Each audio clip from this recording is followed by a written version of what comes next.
The Lighting Audit project started because a few of us in the department, um, one of our goals for this year, for this past academic year, was to get more integrated into sort of campus operations. We wanted to use the campus as a laboratory, so we wanted to have students doing things like studying the patterns that people walk around, use for walking and biking on the academic mall, and maybe make suggestions about changes that could be made, for class purposes or whatnot. Design projects, analysis, those kinds of things. And one of the things that we started to quickly realize was, wow, some of this stuff may just be theoretical, sort of hypothetical stuff, but maybe some of it could actually be useful to the university. So our chair, Dr. Skonen, contacted Barbara Chernow, who at the time was the head of facilities, and I believe now has gone up even higher up the food chain. We had a meeting with her and some folks from facilities, and we had a number of ideas that they had and we had. And one of the initial things that came out of it was, what about you get some of your students to do this, to do a lighting audit? The university is interested in reducing energy use, and that could take all kinds of forms. Better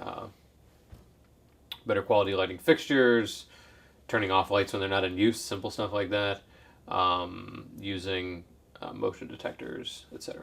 So one of the things they need to know initially is, where are all the lights? When are they on? What are the levels of light in the room? These kinds of things. So that was the initial place that it came out of that meeting directly. I would say within 72 hours of that meeting, which is pretty rare. We actually already had a project and we were working on it, and within 3 weeks we'd already recruited students. So it happened very quickly, which was kind of great, because sometimes these things happen and it's like, oh, everybody's got a lot of enthusiasm and great ideas, and then 6 months later nothing's happened. So this was definitely a lot more action very quickly.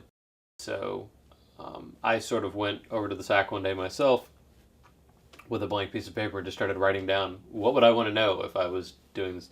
And facilities had sent us some ideas. They wanted light meter readings, so they bought us half a dozen light meters. I used to have one in here, but I think it's in the other room now.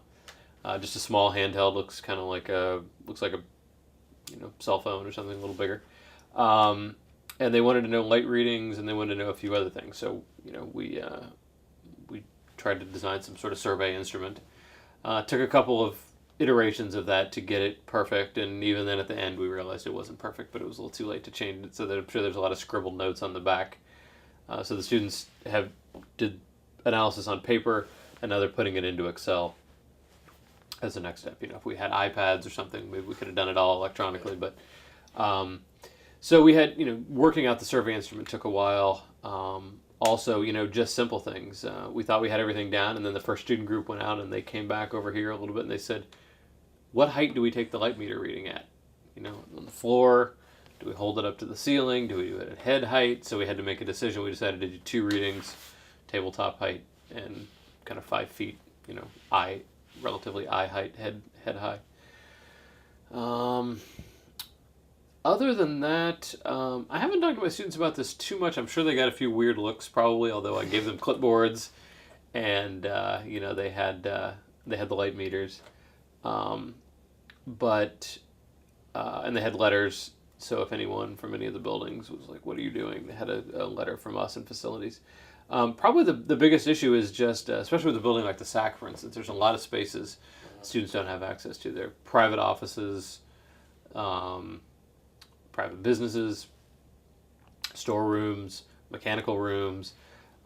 So I had the students sort of just, ask around if they could get in. Great. If not, I told them not to push it, figuring that if we hit 95% of the rooms on the list in these buildings, and facilities has to go back. I mean, part of the problem is they just don't have the human resources potential to do all this. They just don't have time to send someone out for 3 weeks, to take time off from their regular duties to do this.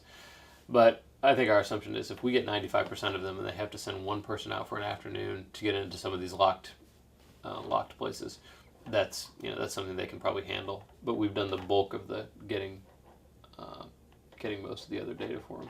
Okay. So those are the only real challenges. Yeah, I think it's been a good experience, and I'm hoping that we can get another group in in the fall to do some more building. There's plenty of buildings on campus, so we could conceivably do this with a huge group of students, or we could do it for at least for a long time if we only had 15 or 20 at a time.